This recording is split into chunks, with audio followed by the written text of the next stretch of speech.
need something in the video that's actually any good. Oh look, you've got your eating stuff from last week that you didn't even take home and clean. It's true, I didn't. No, you didn't. Yeah. You're a disgrace. It's true.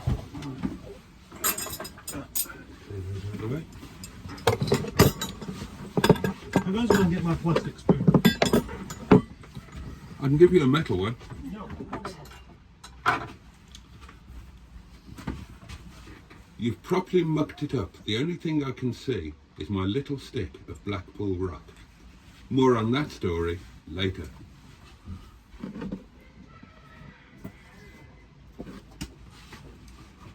Right, I'm going to take you and I'm going to put you here. I need a wee. Oh gosh. Let's do great without him, that will piss him off. Where's that hedgehog? And also, I've left my keys in the car this time, so that you can go up there, I reckon.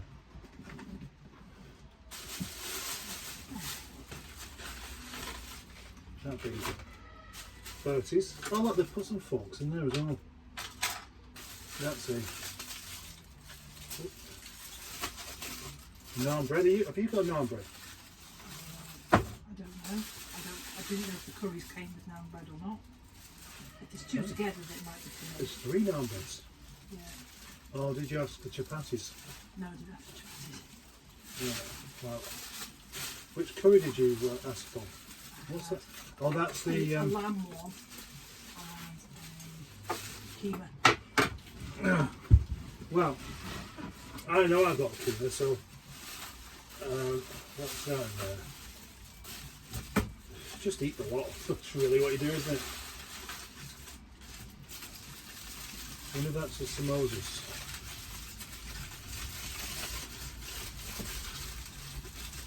Oh no, that is not the samosa. Where's the samosa then?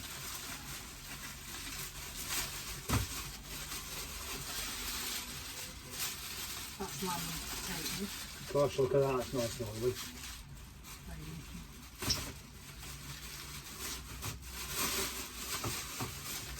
Lots of salad.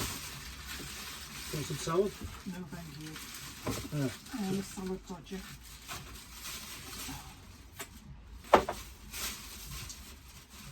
You wanted that though, didn't you? Yeah.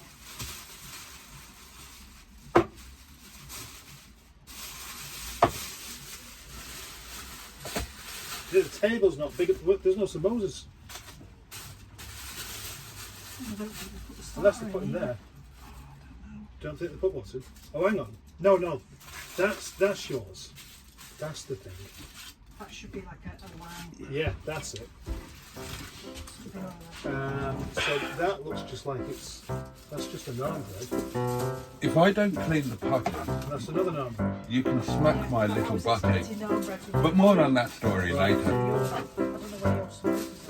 I'll tell you where they are. Not present.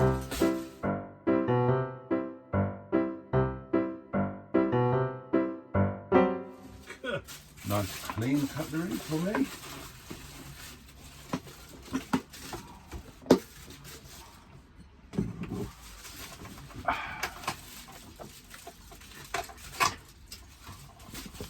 That's a mixed one.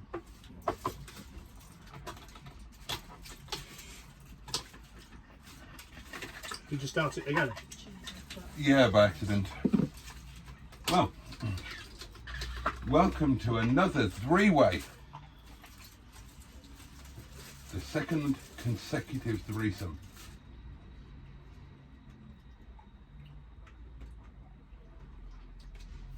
And this time, we are very much joined by the lovely Liz. Now then, Very much joined, is this my salad? if you want it to be. I do, thank you. I could manage more salad, if I'm honest. Well, Liz doesn't want her salad, Did you not? so So I can have it. yeah, I guess so. That has very much filled me with joy. Has that, I has that like it. confused you, that, Liz? You look a bit confused by that food. Yeah, I'm in it. Fancy being confused by food. I'm concerned about not wearing it. Not a problem that you gentlemen will have. Oh, you have to treat your shirt blouse to a bit of curry. I'm of an age now where I dribble so much I don't even worry about it. I just think, oh, there I go again, dribbling. Yeah. Who thought that I would reach the age where I automatically dribble? You know, that's a conclusion that I've genuinely come to. That against all the odds and against my own expectations, I've basically outlived my body. You're only 52. Yeah. But I was only designed to go until about 42. Well, what a disappointment. Oh, it's not a disappointment, don't get me wrong, it's a blessing. But, you know, I mean, it's an undoubted blessing, but you pay the price. Well, somebody's paying the price for it.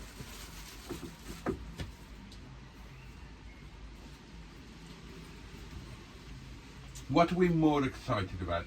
The Formula One, the cricket, Wimbledon, or what else is happening at the moment?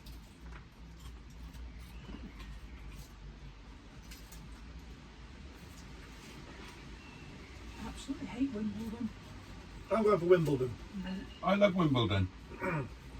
They used to make us sit cross-legged on the floor for 2 weeks in our primary school, so the teachers could watch Wimbledon and you just couldn't move. For 2 weeks. For 2 weeks, the whole of Wimbledon we watched on a little tiny black and white telly. You'd think the parents would come and rescue you. And well, they won't get away with it now, but that's why I hate Wimbledon, being forced to sit in stupidly hot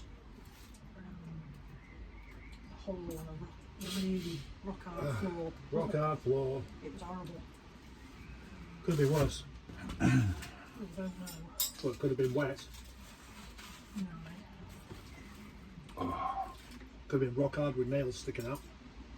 It felt like it at the time. Is there anything that couldn't be worse? Probably not. Unless you say the worst thing ever, then it can't really be any worse, can it? What is the worst thing ever? Okay. We've not known you long enough.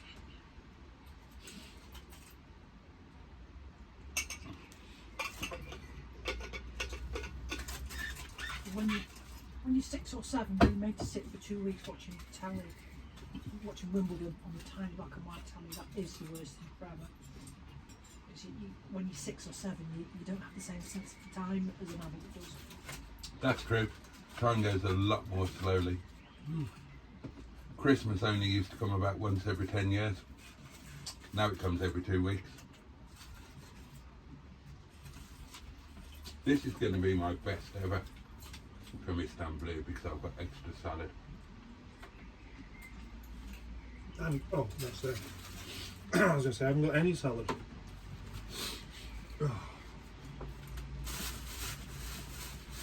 There is, right, okay. I love salad. Yeah, I am. I like salad. As you say, it doesn't really go with curry though, does it? No. That's why you have to eat it separately, so as not to break the law. I'm really bothered by all these bags. There's too many bags on the table.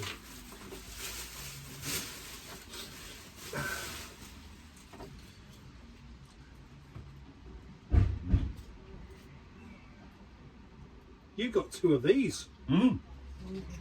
They look hot. Go and fly somewhere where you're welcome.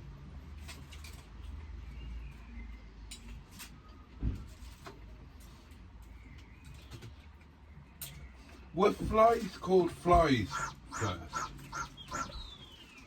Or did we invent the word fly because things that fly do the same as a fly?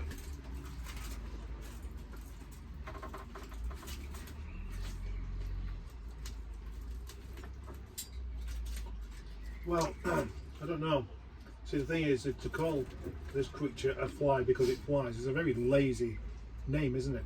Mm. That is a very deep epistemological inquiry point. A little bit beyond my level of expertise.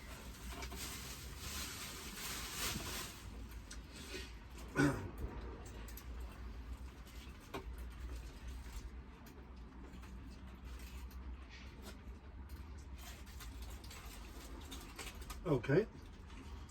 On a similar note, is an accent the start of a new language or an old language dying out?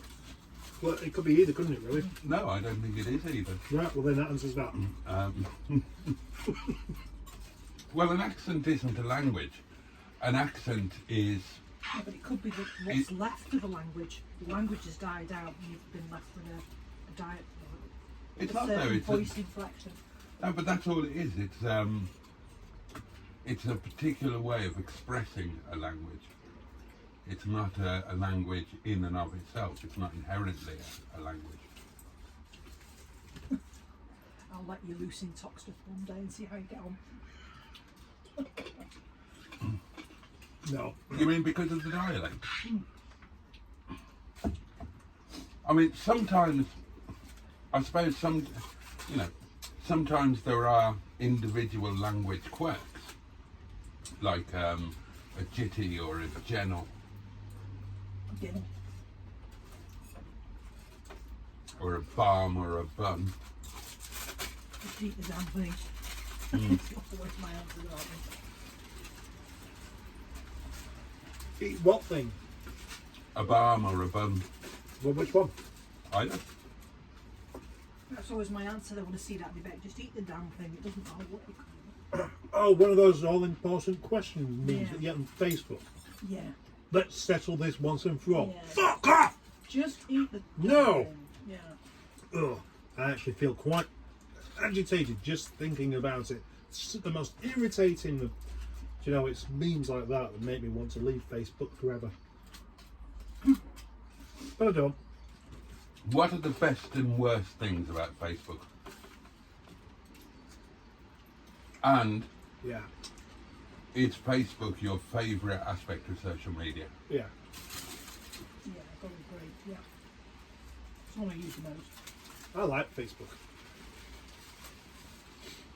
I like it. I use it all the time. And one of the things about that is you just have to tolerate memes that you don't like. Or, worse than that, which I have got into answering for some reason, are those questions on groups where it's like, not much more of an interesting question than what's your favourite colour? What do you keep on top of your fridge? That kind of question. And, thousands of people answer that question sincerely. And some people, like you, see it as an opportunity to show off and try to be clever. Yeah, maybe. But it's never going to be appreciated. I always have admiration for somebody that says their favourite colour is palatinate or cyan and they give a slightly original answer.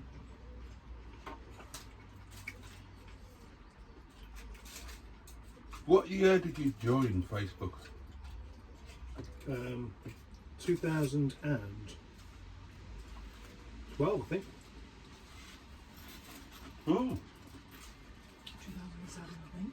I was 2008.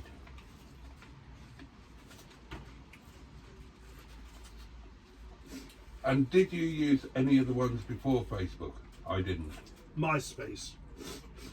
Briefly I had to go with it, but I couldn't get along with it. Yeah. AOL Messenger and some of the Scrabble groups. For me. Oh yeah. I had a Scrabble group before Facebook, and then we transferred on to Facebook in 2008.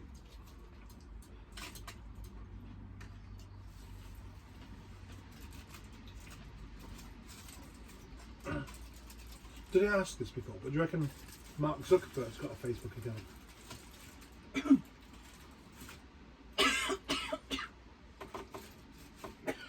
I imagine so. Yeah. Do you reckon he's ever been banned? I imagine that.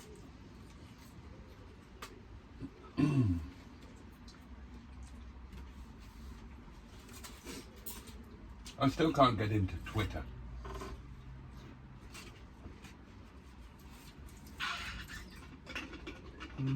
People are happy to spend their lives trolling on Twitter.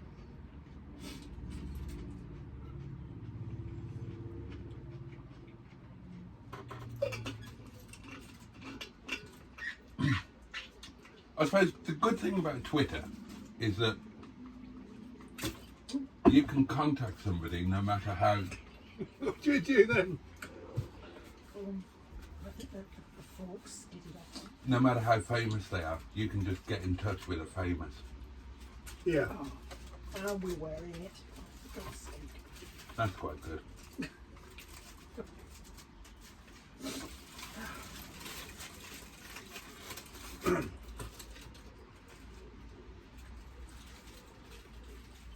It's not that bad, Liz. It Oh, could have yeah. been all over you. Yeah. You could have tipped the pot up I know, and it just flicked over. I'm just trying to mitigate potential disaster.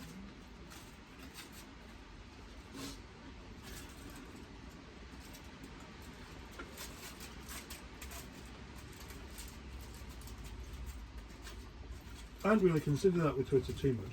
I did ask Ralph Little if he'd ever had a Rover 45. Ah, you did? Yeah. He didn't answer.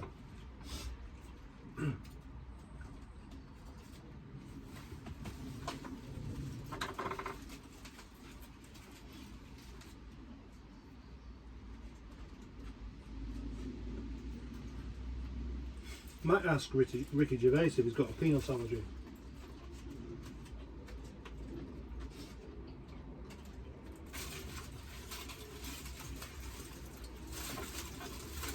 Go somewhere there's sweet things.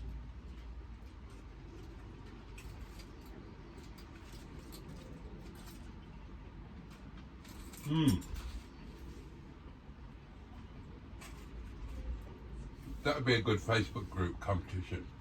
Yeah. Who can go on Twitter Mm. and get a reply from a famous to the most random question or bizarre question?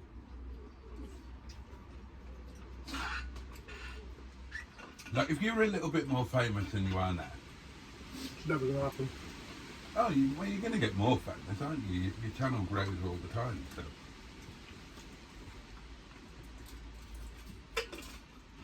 What sort of question would inspire you to answer it from a totally unknown personage? Well, yeah, one that I didn't expect would probably be the answer.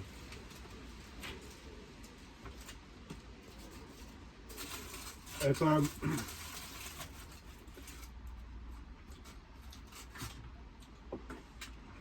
but I'd have to be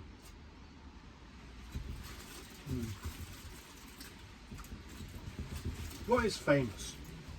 How many people do you have to know you before you're actually famous, do you reckon? Ah, good question. Well, Liz, how would you define famous? You're the academic and intellectual amongst us.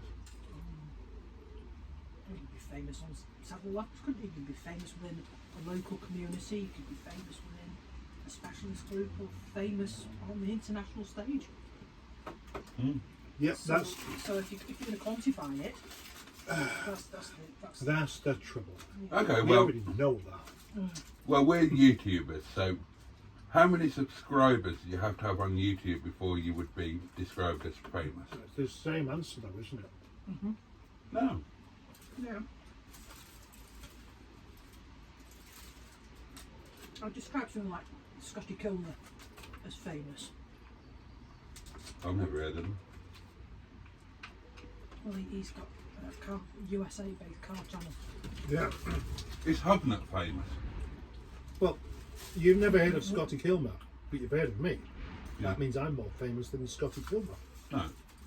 Yeah, because that's the thing. You can't really say.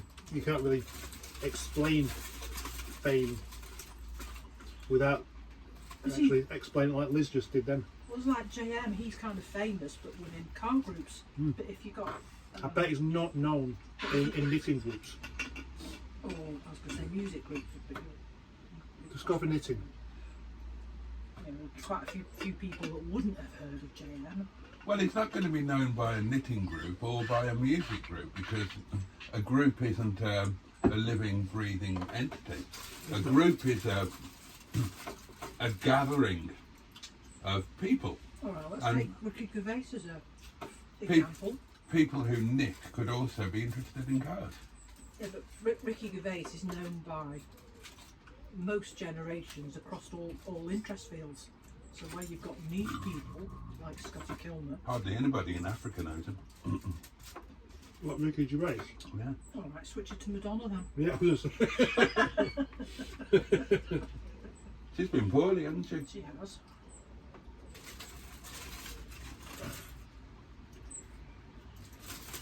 What do you think of the way she looks now? Why do you have to ask questions like that? Well, I because feel like you ask a question. If she's It's happy, designed to trap whoever answers into saying something they shouldn't. no, it's no, she's it's happy. it's a I'm question happy. of, you know, should people grow old gracefully, Oh, and end up looking like me. or is it okay for, you know, ladies in their 60s to dress and behave like much younger ladies Oh, yeah. and she have is. that bit, yeah, and have lots and lots of surgery to make them look younger than they really are? Only if they want to do it. If it's a society pressure that's making them do it, that's wrong. I don't have to worry about societal pressure, so I just do what I want. Something like Madonna or like female artists have certain conventions. You know, look at all of the abuse that people have. Roseanne Barr used to get because of her figure and stuff.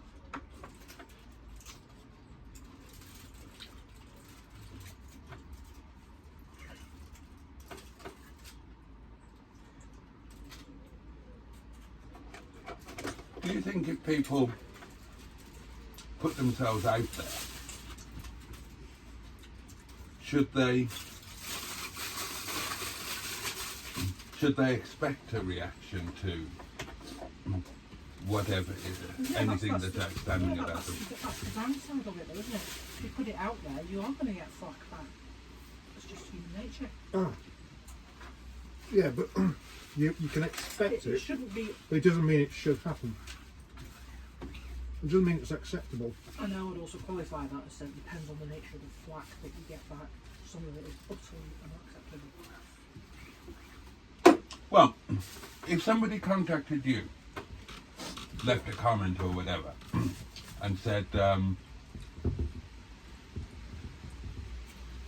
I think you are witty and entertaining, would that be okay? Well, it usually is. If they left a comment and said, I think you're dangerously overweight, would that be okay? Yeah, No, that's going to go away. it would for me, because obviously I'm not. No. Well- People should keep their opinions to themselves. Well, yeah, what Boaty's saying is that So they shouldn't. So nobody should leave a comment saying I enjoyed this or I think this was a good video. Or, No, that's okay. but you say people should keep their opinions to themselves. If you're commenting on something that somebody can't do anything about, then I think that's Well, stepping over the line a bit. so it'd be okay to mention weight then. No, it wouldn't. But that's Even- within the no, person's even, control. Even as coming at it something from a medical point of view, if I was doing health surveillance for somebody, I would never mention weight unless they specifically said to me, can you advise on weight loss or asking about a healthy diet, then that would trigger a discussion. But I would never, ever comment on someone's weight because that's not my place to. So I think it's quite rude to comment on someone, mate. Now, Boaty asks these questions from the perspective of somebody who's learned the language but not been able to communicate so far. He's like an English-speaking alien. Also, partly from the perspective of somebody that's never actually had a weight problem. No. It's not that. But me, Yeah, you know. I've always had a weight problem.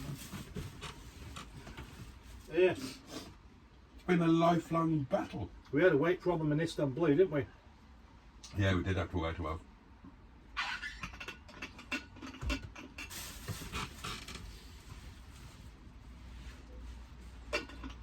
Yeah. See what he does. He asks a question as if he's only just thought of it for the first time at 7 or 8 years old. It's true, isn't it? I don't even understand that. Yeah, I get you. I get you what you're coming from. Yeah. Or it's just his natural arguing nature, where whatever you say to him, he wants to find a way that it's incorrect. Yeah, that's definitely right, isn't it? Mm. Just like a 7-year-old might do. Or like a 17-year-old who was part of a debating society would do. Yeah. That's okay because it makes you stop and think about why you think what you think. Yeah, the only thing is, of course, when you get into then trying to defend an alternative opinion by hook or the crook, it's just all you're doing is just finding a way to defend something that you disagree with anyway, which he does do, but it is just an exercise in argument. Yeah. And you should feel privileged to have that kind of conversation with somebody like him, because it shows that he's trying to outdo you rather than not even bothering. But that's life, isn't it? It's an essential skill in life. Yeah. It's one that I encourage in students as well. Keeping plastic forks.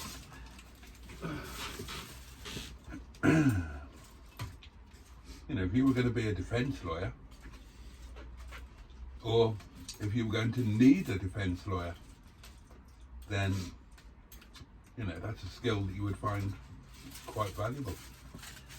Well, that's one of the strange things in courts, I suppose, is that it's the victor isn't really the person who was in the right, it's just who has the best defence, isn't it? Mm. And That's a moral argument, an ethical argument in itself, isn't it? that's an argument you could put to Boaty. Mm. Yeah. Should you use your superior arguing skills to to actually have somebody get off or on the hook, knowing that that's what exactly you're doing? Can you defend the indefensible? What is indefensible? Well, no, that's not really the best way to put it, is it? Because obviously you can. But should you? Yeah, absolutely. If it's to your personal benefit or gain. Now, I've often... Ooh, that's... Ooh. Now, That is a slippery slope. I've Oh, often... Mr. Boaty. I've often, when I was doing advocate You work, could fall out of this. then I very often lied in court, committed full-on perjury, in order to get the result that I wanted or that I needed for my convenience or financial gain. No, that's absolutely immoral. But that's what they all do, isn't it? All the ones I'm that not saying it's moral. I'm saying it's beneficial. to you. Yeah.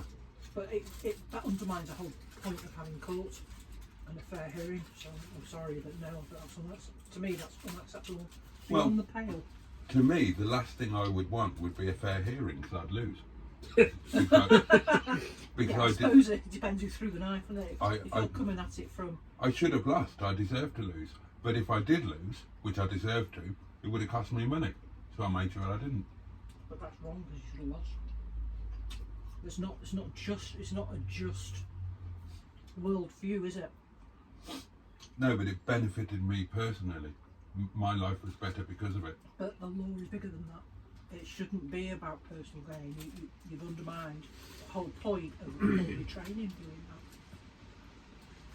that. And you've made it difficult to go on judicial precedent. You've messed it up for future generations. So I think you're on very, very shaky ground. I get why you did it, but I can't condone it. Don't ask anybody to condone it. So how about that from Ray's answer? Yeah, I think you should have more conversations with Boaty, actually. I think personal gain should always outweigh morality. Oh, oh, you heinous individual, you.